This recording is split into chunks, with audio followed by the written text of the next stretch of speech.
NHL regular season recap, night 115. We had some bangers today, 13 games to be exact. Let's jump right into it. The first one between the Canadiens and Dallas Stars.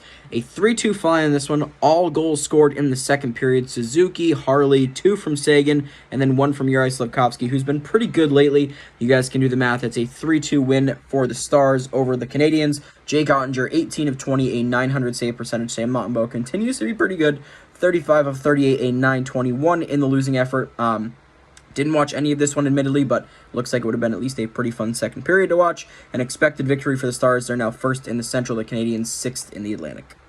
The Canucks visiting Detroit, and Lucas Raymond opens the scoring just 45 seconds into this one, and if you're a Canucks fan, you are a little bit on edge because of the way the game Thursday against Boston went, but we head to the second period, and the Canucks look really good. Niels Höglander, Filip Hronek, and Elias Pettersson all scoring their 15th, 4th, and 28th, respectively. Suddenly, it's 3-1 Canucks after 2, but in the third, Daniel Sprong and Michael Rasmussen score in the first 8 minutes to tie us up at 3.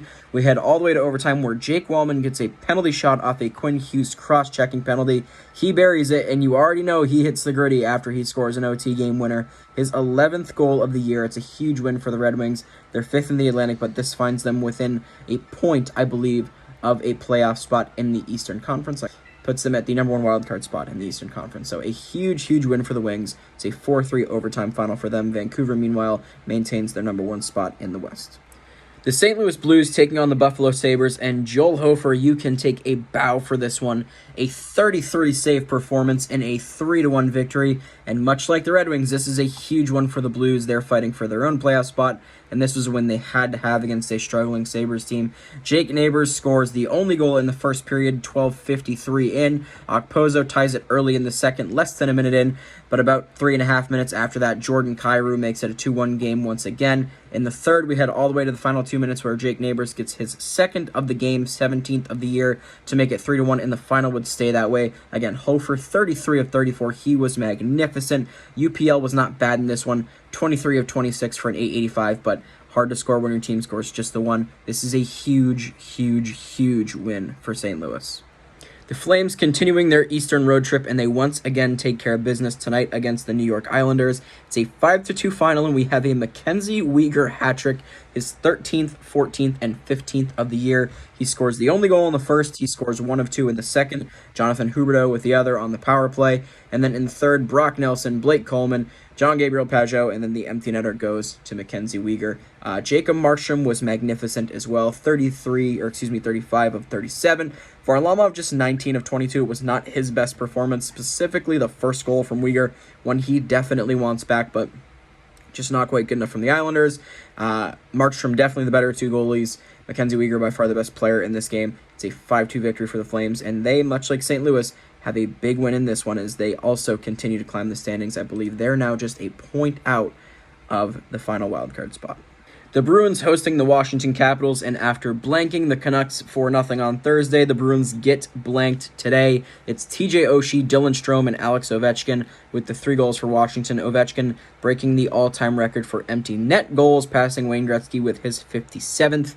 TJ Oshie, his 9th of the year on the power play in the second, and Dylan Strome off of a beautiful shot with his 20th of the year, the second goal of the game there. Jeremy Swayman was pretty good. He stops 25 of 27, but the Bruins only get 18 shots on the Capitals and Charlie Lindgren, and of course it's an 18-save shutout for Lindgren, who's been kind of back and forth this year. This another one of his pretty good games, but not too difficult when you only face 18 shots. Not the best game from Boston, a pretty big one from the Caps as they're now just a few points out of a playoff spot of their own. The Avalanche visiting Florida, and this one was not a good performance from the Avs. They get a fair number of shots, 35 on Bobrovsky, but he stops all 35 of them. Meanwhile, Alex Georgiev gives up 4 on 43. Not a bad game from him by any means, but your team needs a couple goals, and typically the Avs are good for a few of them, but tonight, not so much. In the first, Carter Verhaeghe and Sam Reinhart both scoring on the power play. Reinhart now just 1 short of 40 goals. In the second, it's Eetu Luostarinen with his 10th, and then in the third, Alex Barkov snaps a pretty long goalless drought with his 12th of the year, and it's a 4-0 shutout for Florida. Really a dominant performance. They outshoot the Avs by 8. This is a very high shot total game in general, but Florida just the much better of the two teams here. And beginning to become a bit concerned for the Avs. This is now 4 losses in a row for them. all of them, coming after the All-Star break, so we'll see if they can rebound, but definitely not the trend they want to be hopping on in the latter half of the season. The Lightning taking on the Blue Jackets, and kind of as expected in this game, the Lightning take care of business, though it wasn't as easy as some might have expected. Andrei Vasilevsky forced to make 33 saves. He does so on 35 shots, while Merzlikins goes 33 for 36. Both goalies pretty good in this one. In the first, Nick Paul. In the second, Anthony Cirelli. And then Stamkos, 2 from Jenner, and 1 from Brandon Hagel in the third, make it that 4-2 final. The Lightning now in a playoff spot once again, 4th in the Atlantic. They sit in the final wild card spot for the time being, while, of course, Columbus all the way in the bottom of the Eastern Conference at just 42 points. The Devils taking on the Hurricanes, and as we all expected, I'm sure, this one goes 0-0 all the way through to overtime. A perfect or damn near perfect goalie duel, I guess you could say. It could go all the way to the shootout before a goal gets scored, but nonetheless, the only goal in this one coming in overtime thanks to Sebastian Aho from Necas and Slavin. It's a shot on net from Necas, hits Vitek Vanacek up high. Not a bad rebound to give up by any means, but it's batted out of the air by Sebastian Aho from the slot, and it just finds its way to the back of the net. Not really much Vitek can do on this one. He goes 31 for 32 tonight. He was marvelous, but Py0tr Kochetkov, a perfect 34 for 34, carrying Carolina to the victory here. It's a big win for the Canes. They maintain second in the division while the Devils sit back in 6th, but they'll take the point in this one. 1-0 in favor of Carolina. The Flyers hosting the Seattle Kraken, and despite the Islanders losing earlier today, this was a huge game for Philly because going into it, they were just 2 points up on the Islanders for that last divisional spot in the East, that being, of course, in the Metro Division. Scott Laughton opens things up in the first. Tomas Tatar ties it with just under 3 minutes to go, and then a minute later, Ryan Poehling scores shorthanded to make it 2-1 Flyers after one. We have no goals in the second. In the third, Jared McCann ties it just half a minute in, and a few minutes after that, it's Sean Couturier who ends up scoring the eventual game winner.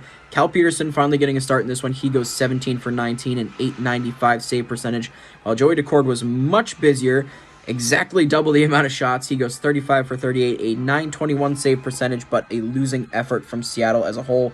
Philly generally just the better team in this one. Again, hard to double a team in shots and not be the better team. They definitely deserve the win, and by getting this one, they extend their lead over the Islanders to 4 points in the Metro Division, and of course, they have some wild card cushions there as well. The Jets hosting the Pittsburgh Penguins, and after losing to the Penguins earlier in the week, this was a very big win from the Jets. It's a 2-1 final, and Connor Hellebuck can take a bow in this one. He goes 35 for 36. This is traditional Connor Hellebuck gameplay we're seeing here. Both Jets goals coming in the first period. It's Mark Scheifele and Nino Niederreiter with their 15th and 13th respectively.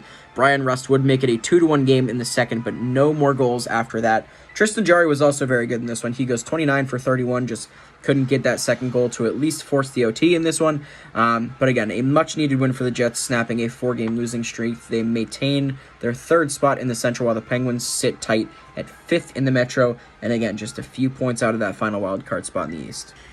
The Leafs taking on the Senators in the classic Battle of Ontario, and this was yet another classic. Matthews and Giroux trade goals in the first period. They're 42nd and 16th respectively. In the second, though, the Sens kind of take over. It's Tarasenko, Pinto, and Norris for Ottawa. Matthew Nyes scores sandwiched in there to make it 4-2 Sens after 2. Max Domi would score 5 minutes into the third to make it a one-more game, but the Leafs are not able to add a fourth. Ridley Gregg would score with 6 seconds left on an empty net. He takes a slap shot from 8 feet out, and Morgan Riley does not like that. Cross-checks him in the face after scoring the empty netter, and of course, all hell breaks loose after that. We'll see if a suspension comes of it.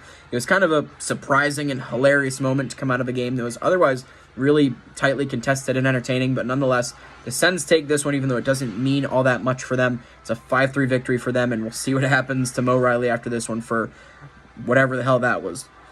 The Predators taking on the Arizona Coyotes, and this game feels like the dagger in the playoff hopes of the Coyotes. We'll get to why in just a few minutes. In the first period, Ryan O'Reilly and Travis Dermott trade goals just about 40 seconds apart to tie things at 1. In the second, it's Roman Josi and Dylan Guenther who both score on the power play to tie us at 2 headed to the third, where Yusuf Alamaki and Nick Schmaltz both score less than 5 minutes in to make it 4-2 Coyotes, before Tommy Novak and Philip Forsberg both score before the 10-minute mark to tie things at 4. It was a 4-2 lead for Arizona. They throw it away. We get tied up at 4. We do head to overtime, so they secure a point out of it, but it's a 5-4 victory for Nashville. And now, Nashville sits just 2 spots out of the final wildcard spot in the West, while Arizona is all the way down at 9 points back. They have a couple games in hand, but this was a game that you really could not afford to give up points to at all, never mind 2 of them against a team that's already ahead of you. And there's a number of other Central teams and just other Western teams in general also ahead of you. So a tough game for the Yotes. Connor Ingram faces 37 shots, gives up 5 for an .865, while Saros gives up 4 on 31 for an .871. Neither goalie was great in this one, but the Preds are able to get it done. It's a 5-4 overtime final in a really tough one for the Coyotes.